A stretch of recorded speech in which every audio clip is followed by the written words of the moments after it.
Hello friends, welcome to my channel. இன்றைக்கி நம்ம சேனலில் டேஸ்டான முட்டை குழம்பு செய்யலாம் வாங்க. இந்த முட்டை குழம்பு ரைஸ், சப்பாத்தி, இட்லி, தோசை, பூரி எல்லாத்துக்குமே சூப்பராக இருக்கும். வாங்க வீடியோக்குள்ளே போகலாம். மிக்ஸி ஜாரில் 25லேருந்து 30 சின்ன வெங்காயத்தை தோல் நீக்கி சேர்த்துக்கோங்க. நான் முழுசாக தான் சேர்க்குறேன். 2 பீஸ் தேங்காவை பொடி பொடியாக கட் பண்ணி சேர்த்துக்கோங்க. அதிகமாக தேங்காய் வேணாம், 2 பீஸ் சேர்த்துக்கிட்டால் போதும். சின்ன துண்டு இஞ்சி, 7லேருந்து 8 பூண்டு பல், அரை ஸ்பூன் சீரகம், அரை ஸ்பூன் மிளகு, அரை ஸ்பூன் சோம்பு, 5லேருந்து 6 பாதாம், 5லேருந்து 6 பிஸ்தா, 7-8 முந்திரி எல்லாத்தையும் சேர்த்து தண்ணி எதுவும் சேர்க்காமல் அரைச்சிட்டு வந்துடலாம். இந்த அளவுக்கு கொரப்பாக அரைச்சதும் 4 தக்காளியை கட் பண்ணி இது கூடவே சேர்த்துக்கோங்க. தக்காளியில் இருக்கிற தண்ணியே போதும், தண்ணி எக்ஸஸாக எதுவும் சேர்க்க வேண்டாம். இதை நைஸாக மிக்சியில் அரைச்சிட்டு வந்துடுங்க. இந்த அளவுக்கு அரைச்சிட்டு வந்தால் போதும். சமைக்கிறதுக்கு மண் சட்டி வைக்கிறேன். மண் சட்டியில் சமைக்கிற எந்த ஒரு பொருளுமே ரொம்ப டேஸ்ட்டாக இருக்குங்க. கண்டிப்பாக நீங்களும் ட்ரை பண்ணி பாருங்கள். அரை குழிக்கரண்டி அளவுக்கு கடலை எண்ணெய் சேர்க்குறேன். 2 பீஸ் பிரிஞ்சி இலை, சின்ன சைஸ் பட்டை 2, லவங்கம் 3, ஏலக்காய் 1. லைட்டாக எல்லாம் நிறம் மாறினதும் இது கூடவே கொஞ்சமாக கருவேப்பிலையும் சேர்க்கலாம்.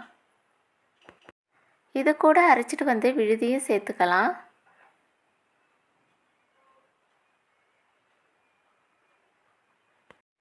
தேவையான அளவு உப்பு சேர்த்துக்கோங்க. 1/4 டீஸ்பூன் மஞ்சள் பொடி, அரை ஸ்பூன் தனிமிளகாய் பொடி, 2 ஸ்பூன் குழம்பு மிளகாய் பொடி,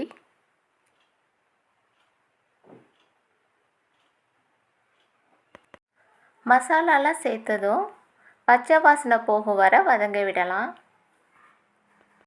எல்லாத்தையும் ரெடி பண்ணிக்கிட்டு கேஸ் கிட்ட போனோம்னா 10 நிமிஷத்தில் ரொம்ப ஈஸியாக இந்த குழம்ப செய்திடலாம்.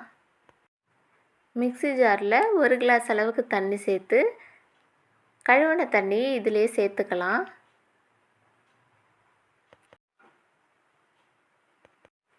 ஏழு முட்டைகளை வேக வச்சு தோலெல்லாம் எடுத்து வச்சுருக்கேன்.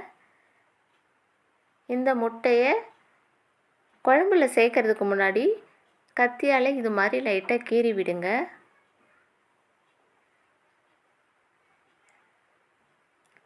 லைட்டாக கீறினீங்கன்னா குழம்புல இருக்க மசாலாலாம் இறங்கி முட்டை சாப்பிடக்குள்ள ரொம்ப டேஸ்ட்டாக இருக்கும்.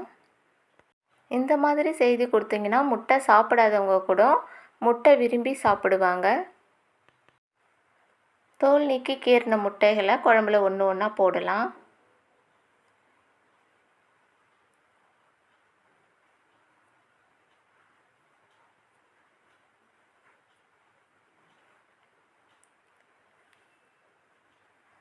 முட்டைகள்லாம் எடுத்து குழம்புல போட்டதும் மூடி போட்டு ஒரு 5 நிமிஷத்துக்கு சிம்மிலே கொதிக்க விடுங்க. 5 நிமிஷத்துக்கு பிறகு ஓப்பன் பண்ணுறேன். எண்ணெய்லாம் தெளிஞ்சு நமக்கு முட்டை குழம்பு ரெடியாக இருக்குது. ஃபைனலாக மல்லி இலைகளை சேர்த்து இறக்கிடலாம். டேஸ்டான முட்டை குழம்பு ரெடி. லஞ்சுக்கு எங்கள் வீட்டில் இன்றைக்கி மண் பாத்திரத்தில் இன்னும் என்னென்னலாம் சமைச்சி வச்சுருக்கேன்னு பார்க்கலாம் வாங்க. மண்பானையில் செய்த சோறு, மண் சட்டியில் செய்த முட்டை குழம்பு. இதை சம்மர் ஸ்பெஷல் தாங்க சொல்லலாம். ஒவ்வொரு வீட்டிலையும் சம்மரில் செய்யக்கூடிய வத்தல், மோர், மேங்கோ ஜூஸ், மாங்காய் ஊறுகாய், தோல் நீக்கி கட் பண்ண வெள்ளரிக்காய். இன்றைக்கி எங்கள் வீட்டில் ஹெல்த்தியாக எல்லாருக்கும் மண்பானையில் செய்திருக்கேன்.